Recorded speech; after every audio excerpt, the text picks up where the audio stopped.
Bom dia, boa tarde, boa noite, meus irmãos. Aqui é seu irmão Alisson Tonassi, mais uma vez para a gente falar de espiritismo, umbanda e espiritualidade.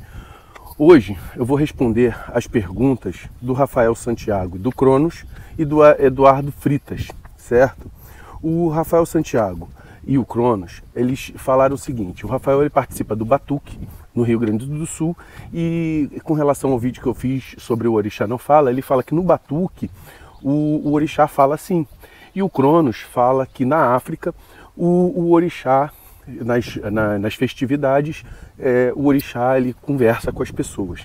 Então a gente vai responder essa pergunta. E o Eduardo Fritas, ele pergunta o seguinte: como fazer para aumentar a frequência vibratória? Então nós vamos responder as perguntas desses irmãos e espero que o pessoal que vê eu dirigindo e falando, que fala, agora eu estou andando e falando. Será que vai ter algum problema? Mas vamos lá, vamos às respostas dos irmãos. Em primeiro lugar, a gente vai, com relação à questão do Orixá, que o Orixá fala, né? A primeira coisa é o seguinte: nós estamos falando de duas coisas separadas, tá? A gente, na Umbanda e nas religiões de matriz africana, a gente muitas vezes fala o mesmo nome para coisas diferentes, certo? Então, por exemplo, por que eu fiz um vídeo falando que Orixá não fala? Porque eu me baseei no pensamento que tem na Umbanda, que o Orixá é uma força, uma energia da natureza, uma energia cósmica, e como energia, ela não se manifesta pela fala, certo? Mas, quando você caracteriza o mesmo nome, que seria o Orixá, para uma questão de utilizar a linguagem, eu não estou falando da energia da natureza, certo? Por quê? Quem utiliza a questão fala seria o ser humano nas suas diversas formas de comunicação. Então, dentro dessa questão de Orixá falar, aí, né, a gente pega que há uma utilização de dois conceitos diferentes com o mesmo nome, certo? Uma seria o Orixá falar, seria o seguinte: não é a energia da natureza, seria o representante ancestral. Então, para o africano, o Orixá ele foi um ser humano que se divinizou, ou seja, nós estamos falando de duas coisas diferentes. Para o Batuque, eu acredito que seja a mesma coisa. Você está falando de uma ancestralidade. Então, quando você coloca como classificação um ser humano que se divinizou, é claro que ele vai poder falar. Mas aí, o problema é que nós utilizamos o mesmo nome para duas coisas diferentes. Então, quando você entende a classificação como uma questão de uma energia da natureza, uma energia universal, uma energia manifesta nas matas, na cachoeira, essa questão está voltada à própria energia em si. Quando você caracteriza isso como uma ancestralidade, aí ela tem uma outra função. São duas coisas diferentes que vão ter o mesmo nome, mas com funções diferentes por serem coisas diferentes. E aí a gente pode, porque dentro desse processo todo, nós podemos entender que a religiosidade ela vai funcionar mediante as regras que ela se predispõe. Então, por exemplo, casas que vão ter este tipo de classificação vão trabalhar de um jeito. Casas que trabalham em outro tipo de classificação vão trabalhar de outro jeito. E aí a gente ter a explicação dupla para a mesma coisa, para o mesmo nome. Mas, na verdade, no fundo, são coisas diferentes. Então, quando eu falei sobre a questão do próprio Orixá, lá no outro vídeo, eu falei que tinha a energia imanente que vibra dentro, a energia transcendente que vibra fora e o representante espiritual disso. Então, dentro desse processo, o representante espiritual disso, ele poderia falar, mas em algumas casas que tem uma classificação diferente, que usa como regra de conduta o não falar, ele vai trabalhar necessariamente com energias emocionais. Então, ele não precisa de utilizar da fala, certo? Mas ele poderia? Poderia, porque aí, no caso, esse representante humano da estrutura universal, ele poderia falar, beleza? Então isso é uma coisa. A outra coisa seria para o Rafael Santiago, que pergunta a questão vibracional. A questão vibracional é o seguinte: você não muda quem você é. Para você mudar a sua energia, certo? Para você mudar a sua energia, você tem que mudar tudo o que você entende. Existe uma coisa, eu até vejo, eu assisto vídeos do canal Nova Acrópole, e eu estava vendo um vídeo da professora Lucilena Galvão, que fala o seguinte: o eu interno. Quem é o eu interno? O eu interno. O eu interno, eu vejo sempre a Lucilena Galvão falando sobre a questão vibracional. O eu interno é uma assinatura energética que você tem. Essa assinatura energética, ela condiz com tudo aquilo que você pensa, todas as suas atitudes, tudo aquilo que você concorda, que você discorda. Então, é o que você é. Então, esse eu interno, muitas vezes, ele vem na parte inconsciente, certo? Então, essa é a sua assinatura vibratória, beleza?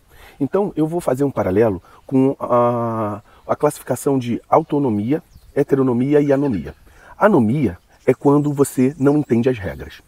Heteronomia, você tem as regras, você compreende as regras, mas você não faz, você não executa essa regra se não houver pessoas que vão te tomar conta de você.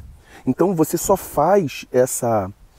só executa a regra se tiver alguém tomando conta. Se não tiver tomando conta, você pode burlar essa regra. E a autonomia? A autonomia, mesmo que não tenha ninguém tomando conta, você vai executar a regra porque você sabe que ela é importante para alguma coisa. Então, dentro desse processo, o eu interno é a sua assinatura vibratória, e eu faço esse paralelo com a autonomia. Então você tem as suas regras, as suas condutas, as suas atitudes e o seu padrão mental.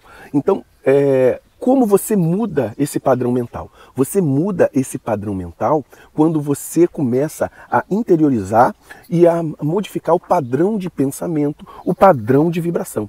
Então todos nós temos uma modificação de vibração no nosso dia. Tem dia que você acorda bem pra caramba, que nada que externo a você vai mexer com você. Você tá bem pra caramba, você acordou maravilhoso, e tudo o que vier a acontecer no teu dia não vai influenciar na tua energia. Não tem dia que a gente faz isso? Em compensação, existem dias que a gente acorda mal pra caramba, que a gente modifica o padrão vibratório e tudo a gente vê coisas negativas naquele padrão que a gente está. Então, é isso. Como é que a gente vai aumentar a nossa vibração? Tentando permanecer no dia bom todo dia, certo? Só que nós não temos essa capacidade de realização, de manutenção dessa estrutura durante o tempo inteiro, todo o tempo. Então a gente sempre faz essas modificações, como? Porque com a regularidade no trabalho espiritual. Quando nós fazemos isso com a regularidade no trabalho espiritual, a gente vai estar em contato, principalmente quem tem a mediunidade, o contato com seres espirituais que conseguem ter energia mais equilibrada. E quando você tem essa energia mais equilibrada, um pouco dela fica em você também. Ah, mas Alisson, eu não sou médium, eu só frequento uma casa.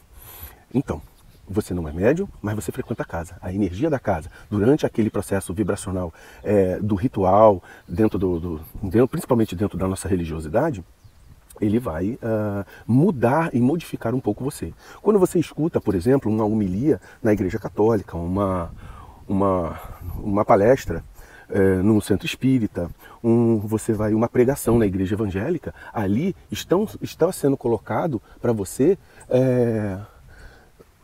através da palavra, modificações do padrão de pensamento e que você pode utilizar para a sua vida, certo? Se você começa a acreditar naquilo e executar isso no seu dia a dia, você vai modificando o seu padrão mental e você vai criando o hábito de ter uma pureza energética, e você consegue mudar as questões da vibração.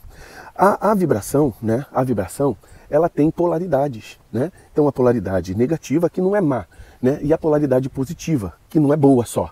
Existem propriedades da polaridade positiva que são destrutivas, certo?